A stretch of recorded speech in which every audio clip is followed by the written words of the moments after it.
Hello, my name is Ashton Wagner, and today I'm going to be talking about political advertising in the digital realm, some of the ethical considerations, and some of the strategies that some of the social media companies are taking. The first question is whether the Honorable Ads Act is a workable solution.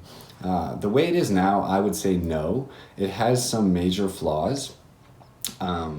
It does, if we break it down into the two parts, the first part establishes that the companies who paid for the ad have to be transparent, even in social media. So just like on TV, you would see who paid for the ad.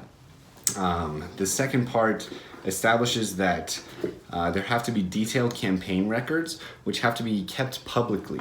One of the major flaws there is that competing campaign managers can see all of your records. So that could be a potential problem there. Another potential problem I see is that it doesn't say anything about stopping the false statements that are being made in the political ads on social media. Getting into the ethical considerations of Twitter's decision to completely ban political advertising for the time being, apart from the organic posts that politicians make.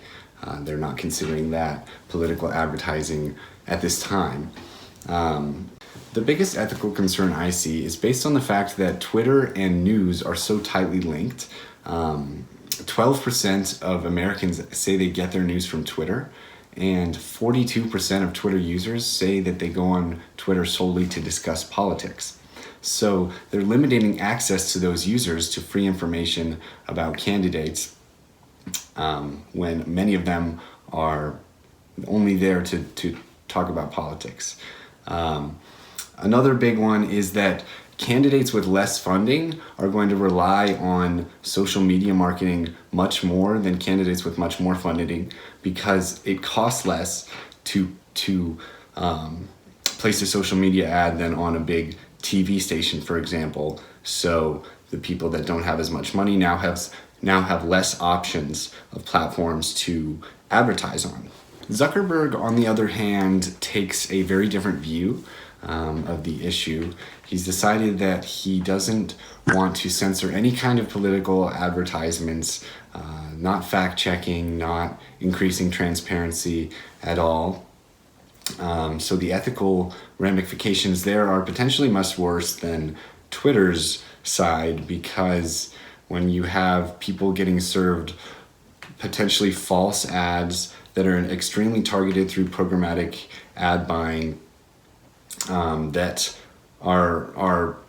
don't look like ads. Essentially, they look like a normal video, so they don't know that they're being served an ad, and they don't know who paid for it.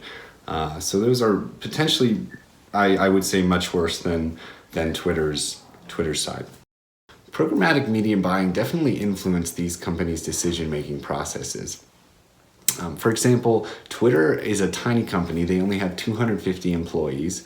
So with the massive volume of political advertisements that were coming through, there was no possible way they could screen them or fact check them.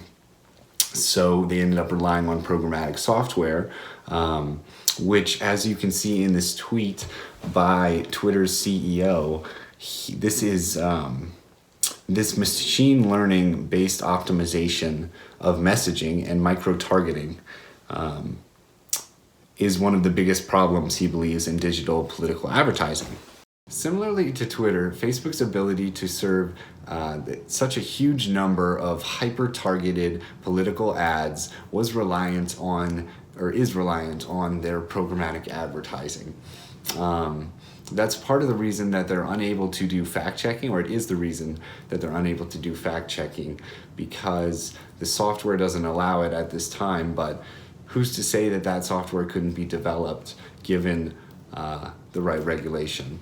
I think that neither of these companies have taken the correct course of action here. They seem to have both gone to polar opposite sides of the spectrum. Facebook kind of going for the wild, wild west, anything goes, whereas Twitter shut down the whole operation. I think that there is some ethical trailblazing to be done here, and regardless of the regulation, I think that one of these companies needs to take the initiative to force the advertisers to disclose who paid for the ads, as well as fact check their ads.